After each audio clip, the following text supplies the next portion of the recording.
Cette Coupe du Monde en 1995 a été une escroquerie sportive. Les politiques se sont donné les moyens de parvenir à leur fin. Pierre Berbizier, Ruben Kruger, avant de décéder, a écrit un livre dans lequel il dit n'avoir jamais aplati le ballon. Le président de la fédération sud-africaine, lors de la réception après le sacre des box, a remis un prix spécial à M. Brevan, l'arbitre, avec une montre d'une valeur de 30 000 €. À ce moment-là, les All Blacks sortent de la réception. Le rugby n'était pas aussi médiatique. Philippe Saint-André. Bonjour à tous et bienvenue sur Up Rugby. Pour ceux qui ne me connaissent pas, je m'appelle Charles et je m'intéresse au rugby de manière générale, à la compréhension du jeu en essayant de vulgariser ce que je comprends du rugby professionnel, mais également maintenant depuis peu à l'histoire de notre sport. Cette histoire qui façonne ce qu'est le rugby actuellement. Il y a souvent des phrases qui sont anodines mais qui sont remplies de sens. Après l'élimination de la France en quart de finale contre les Box, on a beaucoup entendu parler de ce match il y a 28 ans entre la France et l'Afrique du Sud en demi-finale de la Coupe du Monde qui a été considéré comme un match truqué. Cette compétition, elle a fait couler énormément d'encre puisque ce match, au-delà de l'intensité folle, des conditions climatiques qui étaient dantesques, il y a une suspicion de match truqué. Et ça va même un petit peu plus loin puisqu'il y a une suspicion d'empoisonnement des All Blacks lors de la finale. Et il y a même un fait qui est avéré, c'est le dopage des Sud-Africains pour cette compétition. Quand tu vois le nombre qui sont morts ou qui ont été atteints d'une maladie qui touche très peu de personnes, tu sais que les Sud-Africains ont été dopés pour cette Coupe du Monde. Notre magnifique sport, qui est porteur de valeurs très fortes, il a donc aussi sa part d'ombre, et notamment au moment de l'émergence du rugby professionnel, parce que le rugby n'était pas aussi médiatique à l'époque et il n'était pas professionnel. Et la France aurait été victime d'un match truqué en demi-finale de la Coupe du Monde.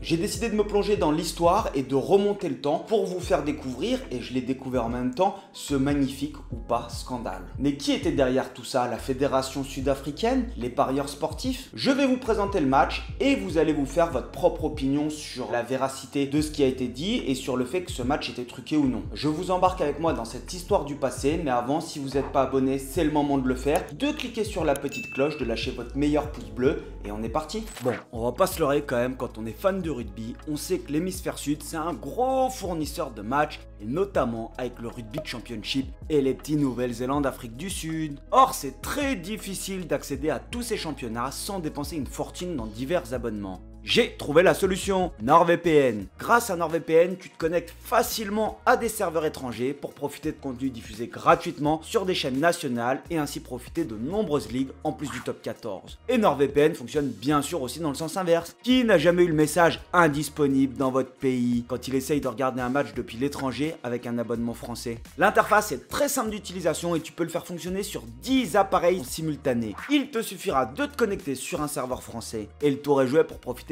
comme si tu étais chez toi dans ton canapé. Cela revient à 2,98 € par mois, ce qui est moins cher qu'une bière au stade et qu'une paire de chaussettes. Mais en plus, c'est satisfait ou remboursé dans les 30 jours. Et il y a 4 mois d'offert sur l'abonnement de 2 ans. Il te suffit juste d'utiliser mon code promo qui est dans les commentaires et la description.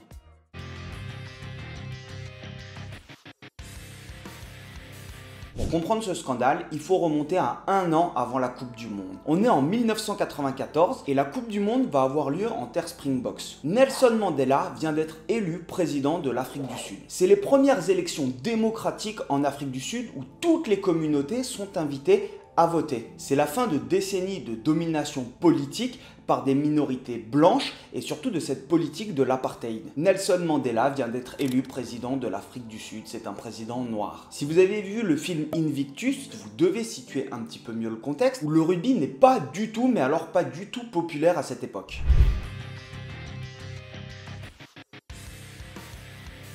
Le rugby, il a été importé et introduit par les Britanniques en Afrique du Sud au 19e siècle. Les premiers rugbyman, c'était des soldats de la couronne qui avaient été envoyés en Afrique du Sud pour mater les Zoulous et les Boers. Les Boers, ce sont des paysans blancs qui ont tout simplement immigré de régions néerlandaises. Le rugby, il est pratiqué par les Afrikaners et c'est des Sud-Africains qui sont blancs et donc qui sont d'origine automatiquement européenne. Les Noirs, ils jouent pas ou peu au rugby. Tout est fait pour les blancs dans ce pays-là. L'apartheid commence à l'élection du Parti nationaliste en 1948 et c'est le début de ce qu'on va appeler la ségrégation raciale. Les noirs d'un côté, les blancs de l'autre. En 1950, le ministre des Sports, il s'exprime de cette façon-là. Le sport de haut niveau, symbole de la vitalité de notre jeunesse et de l'inébranlable volonté de dépassement et d'accomplissement de notre race, est et doit rester une activité blanche par excellence. Lorsque Nelson Mandela est élu en 1994, ça fait 46 ans que le pays il est sous l'apartheid. Les gens sont élevés dans la haine de l'autre. Nelson Mandela il va tenter de fédérer les blancs et les noirs autour des Springboks, donc l'équipe de rugby sud-africaine qui était composée majoritairement et même exclusivement de blancs pour cette Coupe du Monde qu'ils vont recevoir. Mais il faut pas se leurrer, à cette époque-là, le rugby, en règle générale, n'accepte pas l'apartheid et la politique sud-africaine. Et c'est pour cette raison que l'Afrique du Sud n'a jamais participé à une Coupe du Monde. Ils ne sont pas présents à la Coupe du Monde en 1987 et ils ne sont pas présents à la Coupe du Monde en 1991. Dans l'équipe sud-africaine, il n'y a qu'un seul noir en 1995, c'est Chester Williams. Et on lui expliquera plus tard que c'était simplement un élément médiatique pour fédérer. Toujours est-il que Chester Williams, il a mis 11 essais en 13 sélections au moment de jouer cette Coupe du Monde. Donc c'est quand même un sacré joueur de rugby. Le contexte social et économique, il est donc très compliqué en Afrique du Sud à cette période et Nelson Mandela, il veut se servir de cette Coupe du Monde pour rassembler tout le monde.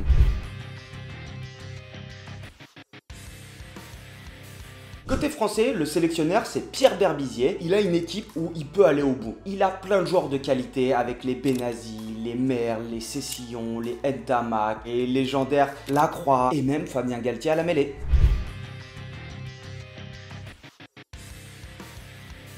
Nous sommes le 17 juin 1995 à Durban en Afrique du Sud. Et c'est un jour de demi-finale de Coupe du Monde. Les conditions climatiques sont dantesques. Une pluie incessante sur un terrain qui est gorgé d'eau. Avant le match, l'arbitre réunit les capitaines et les entraîneurs en disant « Je pense que le match ne va pas avoir lieu. Ce n'est pas possible de jouer un match dans des conditions climatiques comme cela. » Les dirigeants sud-africains, ils lisent un petit livret puisqu'ils ne sont pas au fait forcément de tous les règlements de la Coupe du Monde. Un match annulé en Coupe du Monde, ça c'est jamais vu, et surtout quand tu n'as jamais participé, tu es en train de régler tes process, et ils se rendent compte que si le match n'a pas lieu, c'est la France qui gagne sur tapis vert par rapport au fair play, puisque les Boks ont pris un carton rouge en phase de poule et les Français n'en ont pas pris. Imaginez-vous la pression autour de l'arbitre dans le vestiaire. Par 3 fois, l'arbitre il va repousser le début de la rencontre. L'ancien ailier des Bleus, Philippe Saint-André, il nous dit « Tu fais monter la cocotte, tu vas pour entrer » et là, l'arbitre dit non. Finalement, le match va bien débuter.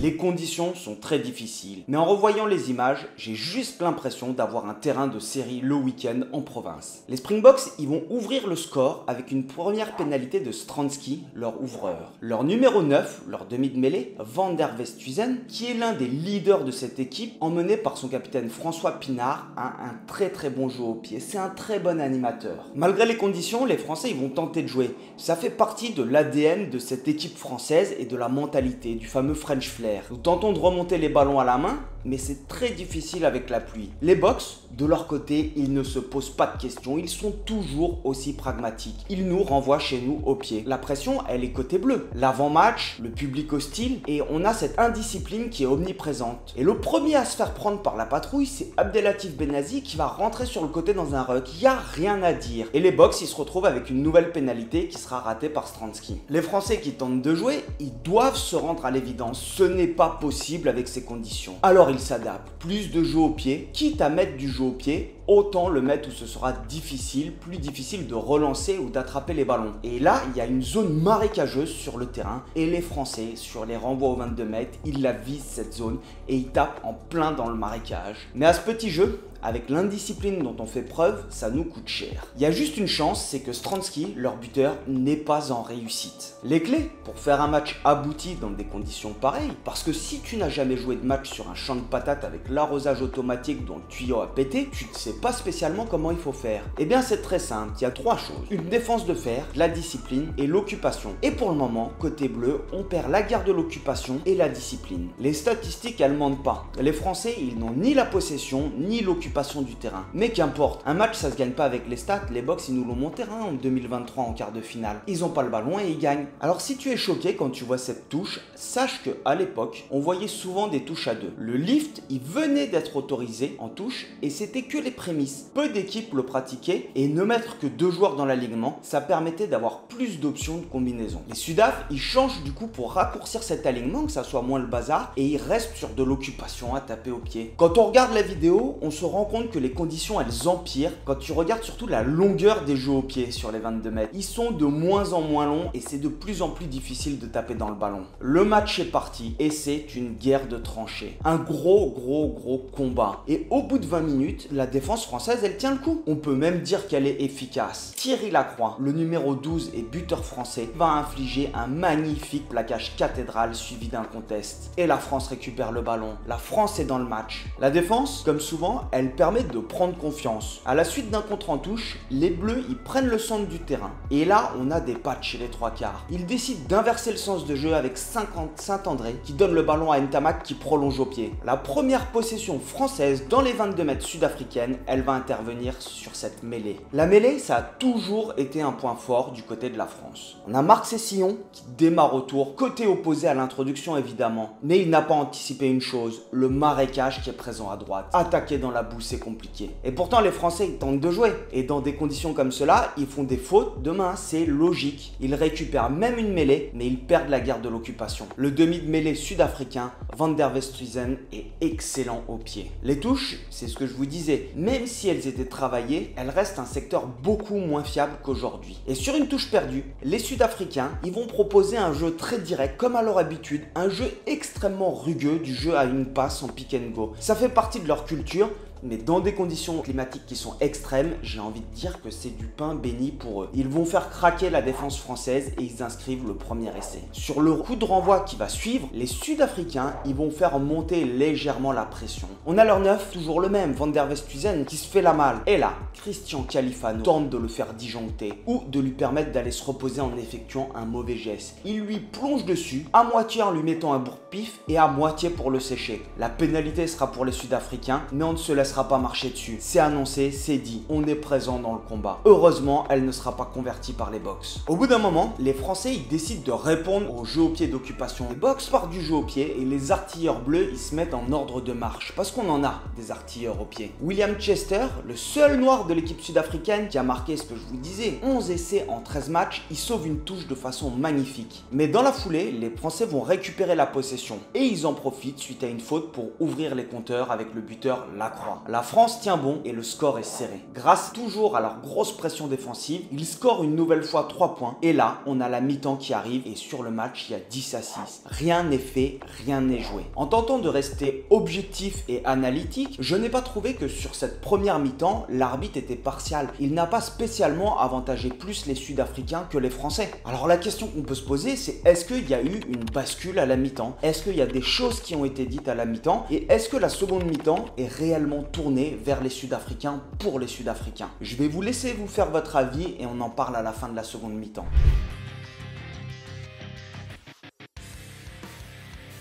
Dès l'entame de la seconde mi-temps, l'arbitre siffle une pénalité particulière contre la France. Stransky, qui a 2 sur 5, qui n'est pas en réussite, il l'a converti et le score passe à 13-6. Peut-être que cette pénalité elle est sévère, mais peut-être pas tant que cela. La pluie, qui était déjà redoutable en première mi-temps, décide de redoubler en intensité sur le stade. Les conditions sont incroyables et sur le coup d'envoi, les Box vont faire un en avant repris devant. L'arbitre siffle une pénalité immédiatement. Il n'hésite pas une seule seconde pour accorder à la France une pénalité que Lacroix va convertir. Puis nous allons assister aux prémices d'une nouvelle discipline, l'aquarugby. Et dans cet aquarugby, l'indiscipline, elle est toujours aussi sanctionnable. Et elle coûte vraiment cher à l'équipe de France. Suite à un talonnage à la main, on offre 3 points de plus au box. Mais l'arbitre, jusqu'à présent, me semble correct. Est-ce qu'on peut parler d'arbitre vendu? Est-ce que le principe d'orienter certaines décisions et pas d'autres, il donne des pénalités aux Français? Et maintenant que je suis au courant, quand je regarde le match, j'ai l'impression qu'il donne plus de pénalités aux Français dans leur camp que dans le camp adverse. Sur cette mêlée, l'ouvreur Stransky fait une magnifique feinte de passe, mais Fabien Galtier l'avait bien lu le jeu. Lacroix effectue un beau contest, mais il va rendre la possession aux Sud-Africains. Cette décision, par contre, elle est spéciale, c'est-à-dire que tu as un beau plaquage, un porteur de balle qui est isolé, tu viens contester et il rend la possession de balle aux Sud-Africains. Mais c'est qu'une décision comme il y en a plein dans un match. Benazi, il réussit à trouver l'ouverture sur une touche pour gagner du terrain. Et là, on décide, même côté français, de limiter les passes. C'est bon, c'est fini, on arrête de faire des passes pour faire des passes. Et on arrive, les Français, à répondre au combat par le combat. Sur le départ de Marc Sessillon, pas question d'ajouter une passe supplémentaire. C'est dans l'ADN du jeu français, mais pas aujourd'hui. Si aujourd'hui les Français veulent gagner, il faut jouer à celui qui fera le moins de passes possible. Et le match, pour moi, il semble basculer sur cette action. Après une touche, Christophe Delot monte une chandelle, le ballon est volleyé par Sella et Ntamak aplati dans l'embut. L'arbitre sifflera un en avant. Avec les images, c'est difficile de se rendre compte de l'en avant. C'est le premier essai français qui est refusé de cette partie. Il aurait fait du bien aux Français, hein, c'est sûr. Et la tension, du coup, elle monte d'un cran. Et ce n'est que le début. Une faute sud-africaine et la Croix ajoute 3 points supplémentaires. Mais les Sud-Africains, ils n'ont pas dit leur dernier mot. Ils se préparent depuis trop longtemps pour cette échéance. Ils doivent gagner. Pas que pour eux, mais pour ce qu'ils représentent. Pour cette nation arc-en-ciel qui est en train de voir le jour. Et sur le coup d'envoi, ils récupèrent une mêlée. Et là, ils vont cabosser la mêlée française. Ils vont l'enfoncer sur plus de 20 mètres. À ce moment-là du match, le terrain est devenu totalement impraticable. Sur les coups de pied, le ballon s'arrête net dans des étangs qui ont vu le jour un peu partout. Les équipes savent qu'une erreur se paiera cash. Les Sud-Africains sont dans le camp français. Et là,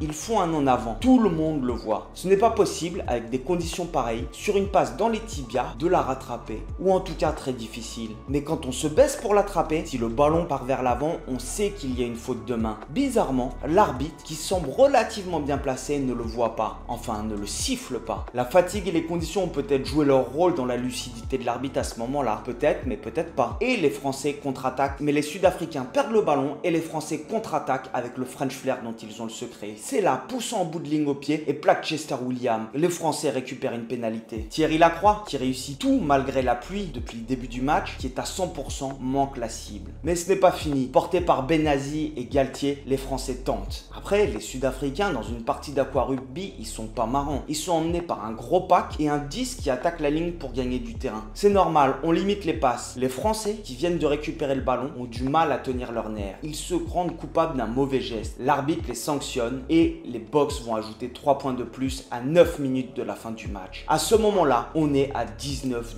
Galtier, qui refuse de se laisser faire, tente de trouver des espaces. Et ça paye. Les Français ont une touche à 10 mètres de l'embut des Box. Ils se structurent avec un ballon porté. Sacré pari de les prendre dans ce secteur. Mais tout le monde y croit. Ils vont récupérer la mêlée. Et sur la mêlée, le pilier sud-africain s'effondre et Galtier va marquer. Mais l'arbitre a sifflé juste avant pour rejouer la mêlée. C'est dommage, mais c'est la règle. Les Sud-Africains sont sous pression. Sur la touche, les Français sont passés aussi à 2 dans l'alignement pour avoir un peu plus de mouvement et d'options. Et c'est parti pour une déviation pour lancer Olivier Merle au centre du terrain qui renverse tout sur son passage. Et la France obtient une pénalité en face des poteaux. On est à 19-12. Choix cornélien. Tenter l'essai pour revenir éventuellement à égalité ou marquer une pénalité. Les Bleus décident de prendre les points et remontent à 19-15. Il faut marquer. Dans ces 5 dernières minutes, là où les Box ont été au-dessus dans le jeu au pied depuis le début, ils déraillent. Le coup d'envoi ne fait pas 10 mètres et les Français ont une mêlée au centre. Un jeu au pied décroisé et un en avant des Box et les Français sont de retour à l'entrée des 22 mètres. Cette mêlée est sûrement celle à l'origine du scandale de cette Coupe du Monde. En tout cas, une des mêlées à l'origine du scandale. Les Français dominent et montent une chandelle. Ça cafouille un peu en dessous et après un rebond, Benazi arrive lancé comme un frelon et file vers l'embut. Il plonge et glisse, mais l'arbitre refuse l'essai. Incompréhension. Il rend la possession à l'équipe de France à 5 mètres de l'embut, mais a refusé l'essai. Il considère que le ballon n'est pas rentré dans l'embut. La France surdomine la mêlée à ce moment-là. Et l'arbitre demandera de jouer une fois, 2 fois, 3 fois et 4 fois la mêlée sans jamais signaler de faute sud-africaine. Aujourd'hui, une équipe en peine à 5 mètres de son embut, écroulant 4 fois la mêlée, se verra sanctionnée d'une pénalité, d'un carton jaune, un essai de pénalité, voire un appel à la vidéo, mais pas à l'époque. La 4e fois, les Français vont lancer le jeu et les Sud-Africains vont défendre tellement fort que Lacroix se fera bloquer. Ils vont récupérer la possession. Sur la mêlée, ils dégagent le ballon en touche. La fin du match sera sifflée là-dessus.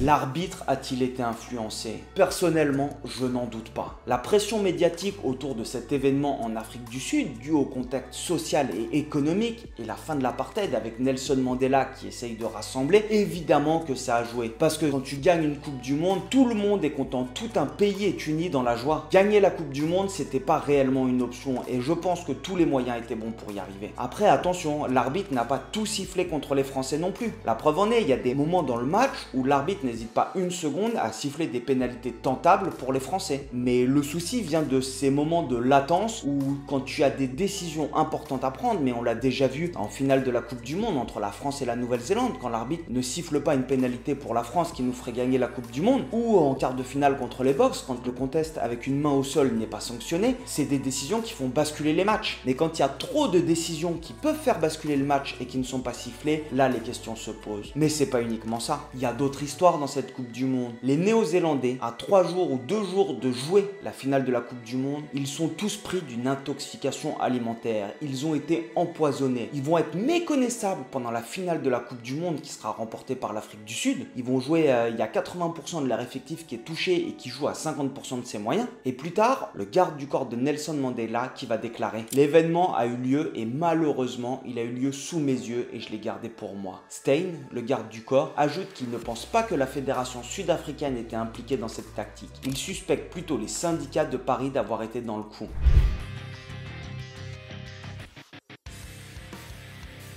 Et donc, cette Coupe du Monde a été entachée par des scandales, mais au bout d'un moment, c'est une réelle question. Le rugby, c'est important, la Coupe du Monde, mais quand tu vois l'importance de ce qu'a fait Nelson Mandela pour unifier un pays qui est quand même ultra violent, qui sort de 46 ans de ségrégation raciale, est-ce que ce n'est pas une bonne chose que la Coupe du Monde ait été gagnée par l'Afrique du Sud en Afrique du Sud? Ça a été la naissance de cette nation arc-en-ciel. Et je ne juge pas, attention, mais je pense que le rugby, même si c'est important et qu'il y a des souvenirs qui sont amers, ça reste une passion, un sport et un jeu, et l'équité sportive en fait partie, et je suis contre la triche et je pense que tout le monde est contre la triche, mais c'est pas quelque chose que j'ai vécu personnellement. Quand tu regardes les déclarations de Saint-André, ils l'ont toujours ici et c'est des choses qui te marquent à vie, je pense. On arrive à la fin de cette vidéo, c'est un nouveau format que je tente. Dis-moi s'il te plaît dans les commentaires, n'hésite pas à partager, à me dire si tu as des idées de choses historiques sur lesquelles je pourrais faire des recherches et parler, et puis on se revoit bientôt au Clubhouse de la CBB. Allez, topette!